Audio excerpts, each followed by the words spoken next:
Good cause coming together today. Yeah, look, it's a tremendous cause. Obviously, all the players and the fans and people involved in the clubs and obviously the game um, feel for Alex and his family the situation that he's in. But I think it shows the support that we've all shown to him and his family, and trying to make his rehabilitation as easy as it can be. It's shown how good the game is at banding together and how strong the rugby league community is.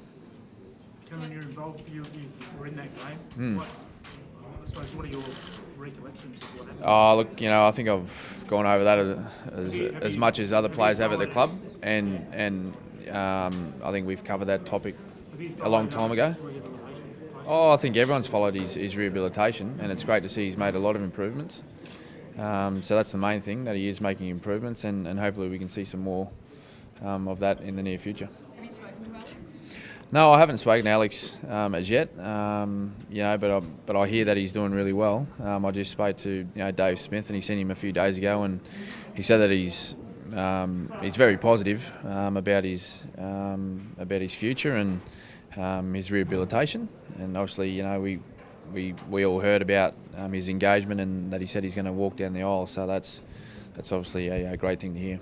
And just obviously getting all these stadiums packed out would be the main message to fans, and it's an easy way for them to contribute and show their support. Yeah, absolutely.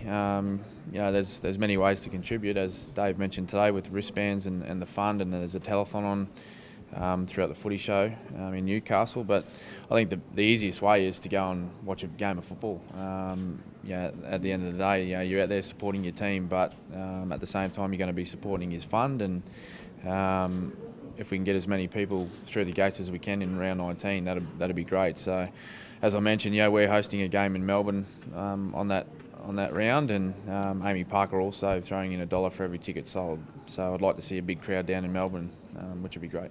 Cam, your club is also dealing with a young man in distress. Jordan said he hadn't been able to make contact with Alex. Do you know if that's happened? No, I'm not too sure, no. And how's Jordan travelling? Oh, look, he obviously was doing it really tough there for a while, as we all were.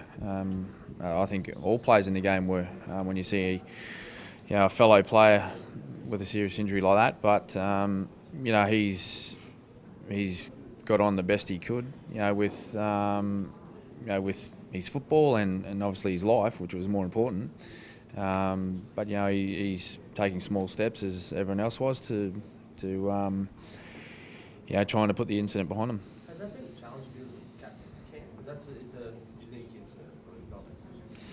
Oh, look, it's I think everyone deals with challenges in different ways, but we've all done our very best to do that, and but we've moved on now. So. Cam, Origin, you guys, how hurt what Queensland? We're all very disappointed with the result. There's no doubt about that. I think if you lose an Origin series and you're not too concerned about it, then you really shouldn't be there in the first place. But everyone was really bitterly disappointed. We come into the dressing sheds after the game, and there wasn't really a whole lot being said, and I don't think anyone really knew what to say. That was probably more so that most of the guys in there, that was the first time they'd ever experienced an Origin defeat. There was only myself, Jonathan Thurston, Billy Slater, and I think Corey Park were the only guys that had ever lost an Origin series. The rest of them had been involved in this incredible run.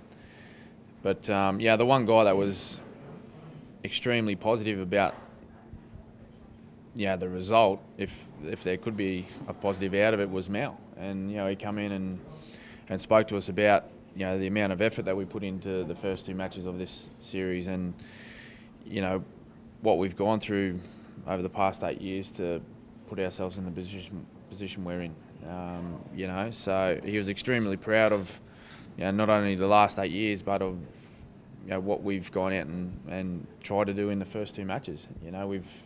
The team's been through a fair bit in the first two games, obviously losing Cooper in game one, and then game two was a lot different preparation than I've ever experienced, with guys being injured and then losing a couple in game two. But he obviously couldn't be prouder of the guys, and I was in the same boat as well.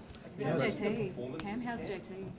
How is Is he? he all good? He had that bump in training. Is there anything serious? No, I think it was just a clash of knees, and it was a bit of a knock, but he was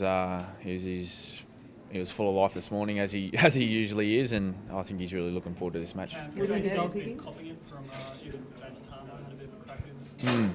Is this going to make him nervous what's going on? I don't think JT needs any motivation from comments made in the paper. Given that James actually texted him this morning and apologised for the comments that he made, so that was a bit of a funny one. But he's a guy that has never lived off comments from other players or the media to try and make him play better. He's a competitor. He'll want to beat you at FIFA or on the PlayStation, let alone on a footy field.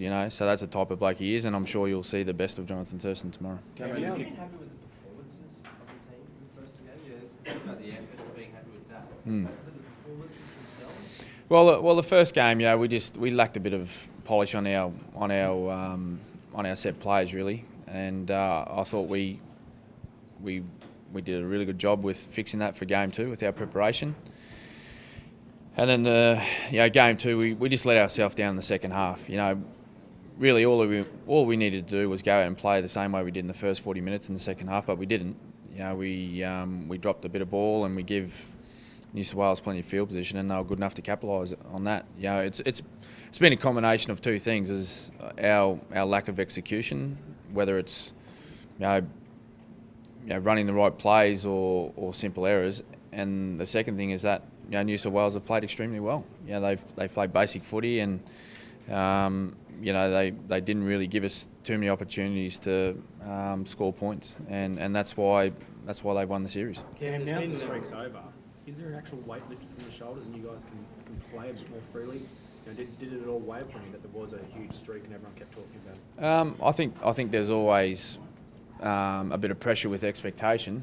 There certainly is, and we've always had expectation on ourselves to go out and play well and win games, but I don't think the pressure's lifted off us at all. We've got to come here and try and win tomorrow, or else it's a 3-0 deficit, and that's one of the last things you ever want to experience. And for us, it's not about the 8-year run coming to an end, or this dynasty that people are saying has come to an end. The series has been won by New South Wales this year. We accept that, but we've got to get on with things now and go out and play the best we can tomorrow. Hopefully that results in a victory, and then we look forward to 2015. Do you think the crowd should stay around and for Paul Gallen to lift the shield? Sorry? Do you think the crowd should stay around, or is it just the fact they're Queensland around they're told to go home? I've got 3 children. I've got 50,000 kids, so I'm not going to tell everyone what to do. So I think it's just people. If they want to stay, they stay. If they want to go home, they can go home. I remember lifting a shield in Sydney, and I can't remember seeing a packed house there. So we'll see what happens tomorrow. But all I can control is myself and my footy team, and I know we'll be sticking around to watch him lift it up. Hey Cam, do you know why Mel didn't want to talk to us and lead up to this game? I've got no idea about that. I don't know that he didn't want to talk to you.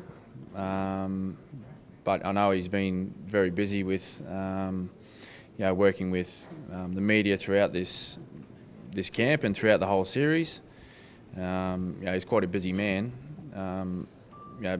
Like us, people only see what we do mostly on the footy field and on the training paddock, but behind the scenes he's doing a lot of stuff with luncheons for junior football clubs.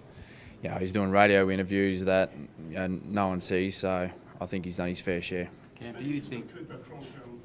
He brings so much to this team, and I know he's missing out for the first 10 minutes, but do you think tomorrow night with him back in the team and running it, apparently, Sammy said the other day, he's the captain on the field, not really you, do you, that one? I didn't hear that one. Who said that? Sam.